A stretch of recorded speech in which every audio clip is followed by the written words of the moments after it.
कैसे इस देश को बर्बाद किया जा रहा है और कैसे एससी एसटी ओबीसी माइनॉरिटी को गरीब, लाचार और बेबस बनाया जा रहा है, एक सच्चाई मैं आपको सुनाऊंगा तो आप दांतों तले उंगलियां काट लेंगे।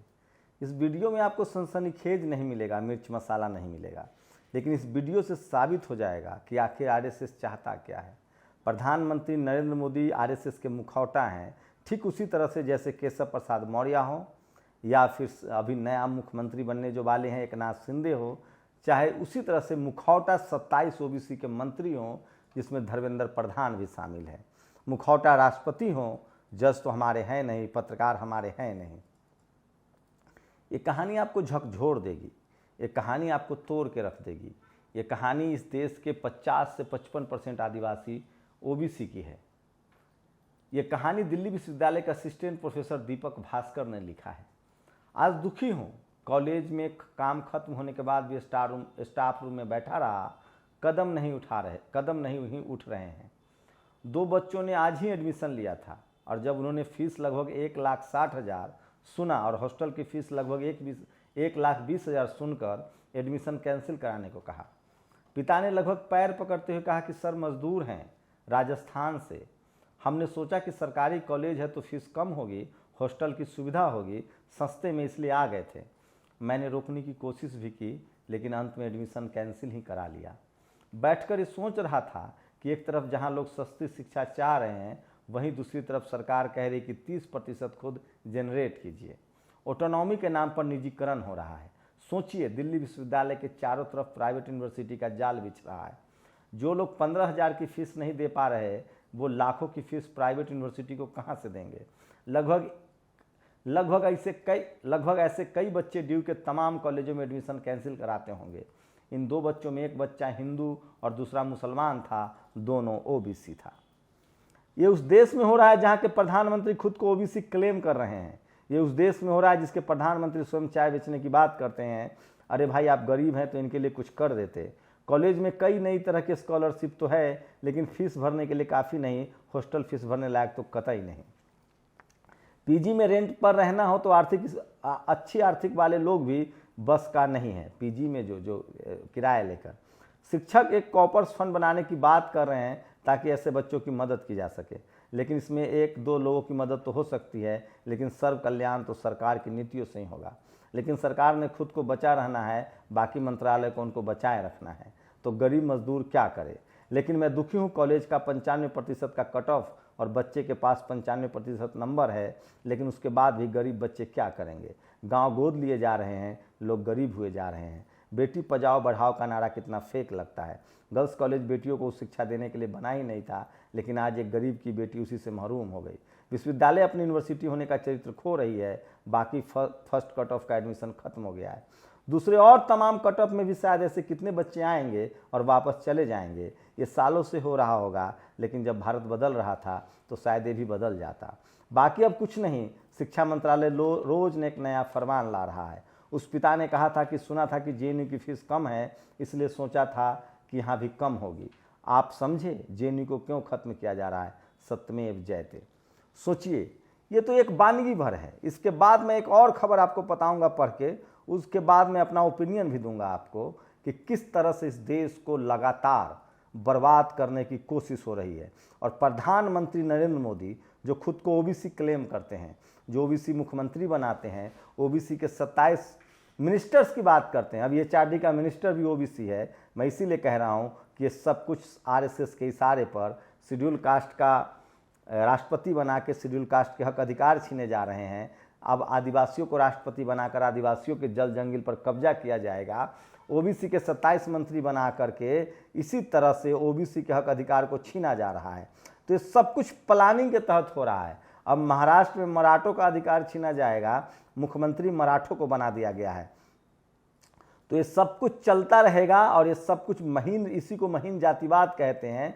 और आप और हम समझ नहीं पाएंगे और हम अपनी जाति का नेता देखकर चुप हो जाएंगे और चुप होते भी रहेंगे। आप सोचिए, कल्पना कीजिए कि किस तरह से इस दिल्ली विश्वविद्यालय में 2 ओबीसी के छात्र जो हैं वो प्रोफेसर बनने से, डॉक्टर, इंजीनियर बनने से मरहूम हो गए। दरअसल हायर एजुकेशन आपको एक मौका देता है। अगर आपने बहुत शिक्षा ली है, हायर एजुकेशन में ली है, सोचिए बाबा साहब के पास अगर हायर एजुकेशन नहीं होता तो बाबा साहब नहीं बन पाते। इसलिए मैं कह रहा हूँ कि सरकार की कोशिश है, बीजेपी आरएसएस की कोशिश है कि किसी भी कीमत पर जो SC ST OBC माइनॉरिटी के लोग हैं उनको पढ़ाई लिखाई से वंचित कर दिया जाए, उनको एजुकेशन से वंचित कर दिया जाए, ताकि वो पीढ़ी दर पीढ़ी लाचार, बेबस और सिर्फ मजदूर बन के रहें। एक कट ऑफ दिखाऊंगा आपको, आप दांतों तले उंगलियां काट लेंगे। कट ऑफ ऐसा है कि SC जो लोग मेरिट की बात कर रहे थे उनको किस तरह से उत्तर प्रदेश में SC ST का कट ऑफ जो है वो जनरल से कितना ज़्यादा है, जब ये आप जानेंगे तो आपके पैरों तले उंगलियां खिसक जाएगी। तब आपको पता चलेगा कि दरअसल किस तरह की गड़बड़ियां की जा रही है। इस देश में लगातार बेईमानी की बड़ी लकीर खींची जा रही है और कोई इस पर बात करने वाला नहीं है। तो आप समझ सकते हैं कि किस तरह से मैंने जो कहानी बताई आपको, उससे आप कल्पना कर सकते हैं कि वो कौन लोग हैं जो बीजेपी में बैठे हुए हैं, जो आरएसएस में बैठे हुए हैं, लेकिन आपके हक अधिकार को लगातार छीना जा रहा है। ये सब कुछ प्लानिंग के तहत हो रहा है, जानबूझकर किया जा रहा है, और ये तब तक किया जाता रहेगा जब तक आप अपने हक अधिकार के लिए सचेत नहीं होंगे। तो सोचिए किस तरह से कट ऑफ जा रहे हैं, किस तरह से आपके हक अधिकार को छीना जा रहा है, ये आप कल्पना नहीं कर सकते हैं। लगातार महाराष्ट्र में शिवसेना एनसीपी, तो तमाम महाराष्ट्र में शिवसेना एनसीपी और कांग्रेस के नेताओं को अपने आप से पूछना चाहिए कि वे मराठा रिजर्वेशन क्यों नहीं दे पाए और स्थानीय निकाय में ओबीसी आरक्षण क्यों नहीं बचा पाए। फडणवीस सरकार के एडवोकेट जनरल आशुतोष कुंभकोनी को अपना एडवोकेट जनरल बनाना उद्धव ठाकरे का आत्मघाती फैसला था। उन्होंने सारे केस खराब किए, इससे सरकार का सामाजिक आधार खिसक गया। राज्य के मामले में एडवोकेट जनरल या केंद्र के मामले में अटॉर्नी जनरल सरकार का सबसे भरोसेमंद आदमी होना चाहिए। तो ये जो तमाम सवाल हैं वो सवाल खड़े करते हैं कि क्या जाति के नाम पर बीजेपी डाइवर्सिटी तो दे रही है, भागीदारी दे रही है, लेकिन आपके बच्चों का हक अधिकार जो है वो छीन रही है। और आखिर ये कब तक चलेगा, ये कब तक चलेगा और कब तक हम लोग अपने जाति के नेताओं को देखकर सवाल नहीं पूछेंगे, ये बड़ा सवाल है। और कब तक हमारे एक अधिकार जो है वो खोते रहेंगे। तो सोचिए 27 ओबीसी मंत्री, राष्ट्रपति आदिवासी होने वाली हैं, वर्तमान राष्ट्रपति दलित, प्रधानमंत्री ओबीसी कहते हैं, और आपके बच्चों को स्कूल कॉलेज में दाखिला नहीं मिलता है। मैं बहुत पहले से आपको कहता आया हूं कि जो बच्चे अब शुरुआती स्कूल सरकारी स्कूल में पढ़ेंगे, शुरुआती शिक्षा सरकारी स्कूल में लेंगे, बाद में वो प्राइवेट स्कूल जाने लायक बचेंगे नहीं। और जो बच्चे शुरुआती एजुकेशन प्राइवेट स्कूल में लेंगे, बाद में सरकारी IIT IIM का मजा लेंगे। इस देश में अगर आपको कल्चरली, राजनीतिक रूप से, सामाजिक रूप से गुलाम बनाना है तो आपको एजुकेशन से दूर रखा जा रहा है। सोचिए दिल्ली यूनिवर्सिटी में ये तो सिर्फ 2 ओबीसी बच्चे की कहानी थी, ऐसे लाखों बच्चे हैं जिनको ड्रॉप आउट किया जा रहा है, जिनके लिए सरकारी स्कूल के रास्ते बंद किए जा रहे हैं। रतनलाल ठीक कहते हैं कि जब पढ़ाई लिखाई होता था सरकारी स्कूलों में, तब इन सवर्ण समाज के लोग पढ़ लिख गए। अब जब बहुजन के बच्चे स्कूल कॉलेज पढ़ने लगे तो वहाँ किताब छोड़ के थाली पकड़ा दिया गया।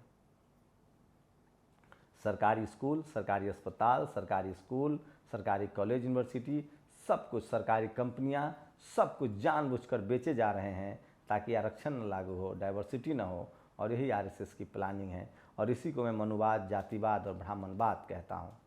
और बीजेपी इसी को कर रही है, आरएसएस इसी को कर रही है। बस वो आपकी जाति का नेता को मुख्यमंत्री, CM, PM, राष्ट्रपति बना के आपके हक अधिकार को छीन रही है। खाने के दांत अलग हैं, दिखाने के दांत अलग हैं। ये है 2 ओबीसी छात्रों की दर्दनाक कहानी, और ये पूरे देश में लागू है। अब जातिवाद शहरों में आ गया है, मीडिया, जुडिशियरी, कॉलेज, यूनिवर्सिटी में, बिजनेस में आपके बच्चे को रोहित वेमुला बनाया जा रहा है, ठीक वैसे ही जैसे एक लब का अंगूठा काटा गया था। आपको तय करना है कि जो कॉन्स्टिट्यूशनल, वो पार्टियां जो SC ST OBC माइनॉरिटी के हक अधिकार के लेकर सचेत है, या वो राजनीतिक दल जो बात तो SC ST OBC माइनॉरिटी की करती है, लेकिन जिस तरह से निजीकरण हो रहा है, कॉलेज यूनिवर्सिटी बंद हो रहे हैं, आपको कुछ नहीं मिलने वाला है। क्या है इसका सॉल्यूशन? कैसे अपने बच्चों को विदेश भेजा जाए, कैसे इन बच्चों का भविष्य सुरक्षित होगा? मैं फिर कह रहा हूँ, इस देश में सबसे पहले प्राइवेट नौकरी दी गई सफाई कर्मचारियों की ताकि उनके बच्चे कॉलेज में डॉक्टर, इंजीनियर, प्रोफेसर न बन पाएँ, लेक्चरर न बन पाएँ और वो पीढ़ी दर पीढ़ी सफाई कर्मचारी रह जाए। इसलिए निजीकरण किया गया।